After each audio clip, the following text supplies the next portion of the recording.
On découvre aujourd'hui une application permettant d'automatiser les prévisions de chiffre d'affaires.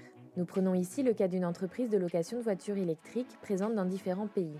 Son chiffre d'affaires dépend fortement des horaires d'ouverture et du nombre de jours ouvrables, variant en fonction des pays, régions et parfois même en fonction des agences.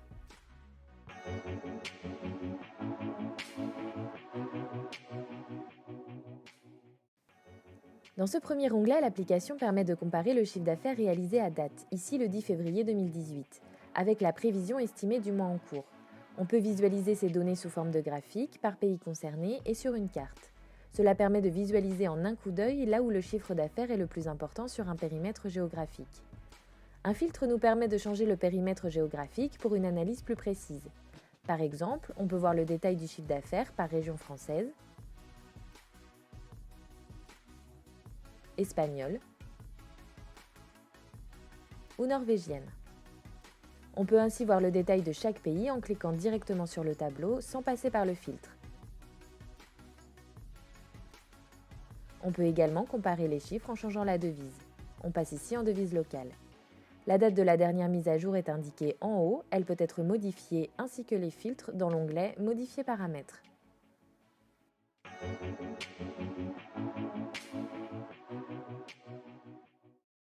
Pour s'assurer de la fiabilité de cette estimation et valider la prévision, on peut évidemment la confronter avec la connaissance de l'utilisateur.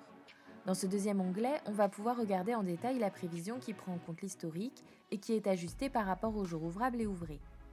Le calcul prend en compte les 3 types de facturation, calendaire, ouvré et ouvrable, ce qui permet de faire une estimation plus fine et plus juste. L'utilisateur peut comparer l'estimation du chiffre d'affaires avec l'historique. La prévision ne commence qu'à partir de la dernière mise à jour du chiffre d'affaires réalisé. Il peut s'interroger sur la logique et les divergences importantes afin de les justifier et ajuster si besoin. Par exemple, s'il s'aperçoit qu'une commande arrivant demain n'a pas été sauvegardée dans le système, il peut d'ores et déjà rentrer le chiffre d'affaires et ajuster la prévision.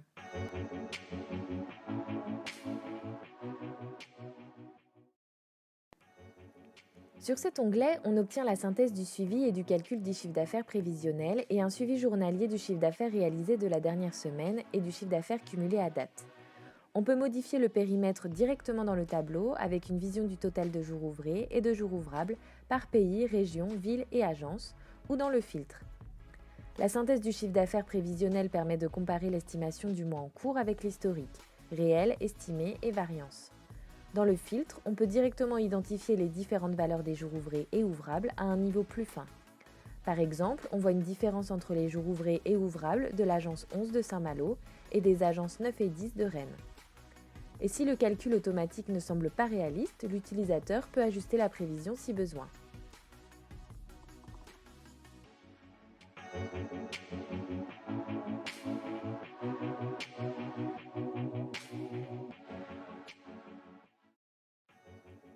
Sur cet écran de restitution, on peut visualiser les écarts entre jours ouvrables et jours ouvrés. Par exemple, on voit que l'agence de Saint-Malo a un jour ouvré en moins. Si l'on veut des explications, on peut aller sur l'onglet « Administration calendrier ».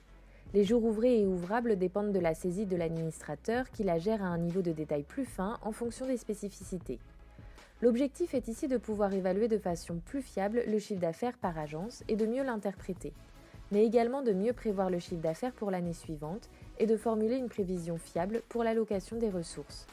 Par exemple, on revient au cas de l'agence de Saint-Malo. On remarque un écart important du chiffre d'affaires par rapport à l'historique ou à une prévision et on veut comprendre cet écart. On voit ici que cette agence a fermé une journée pour cause de travaux. On peut faire la même chose au niveau de l'Europe. On peut affecter des saisies à toutes les agences, par exemple dans le cas du 1er mai, qui est un jour férié pour tout le monde. C'est facile et rapide. On peut également saisir à des niveaux plus fins si des événements affectent uniquement quelques départements, villes ou agences. Le calcul se fait ensuite automatiquement sur toute l'application.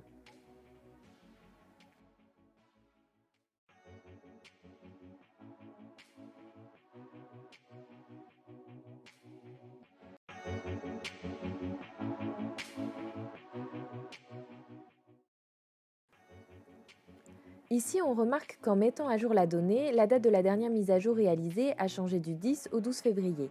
Cet onglet de mise à jour des paramètres permet également de mettre à jour la devise. On revient sur l'aperçu de notre prévisionnel. Quand on regarde les données concernant la Pologne et qu'on fait le taux de change avec l'euro, on peut comparer le réalisé et la prévision pour le mois. On peut donc anticiper les écarts. Si on fait un ajustement de la devise, on peut voir que la valeur se recalcule automatiquement partout. L'administration des paramètres nous permet également de faire des copies de version. Nous avons pour l'instant travaillé sur la version en cours. Si nous voulons conserver cette version, nous pouvons la copier pour la retravailler ensuite. Cela permet de partager l'information entre les équipes, de créer des versions différentes, de pouvoir les comparer et retenir la version qui nous semble la plus fiable.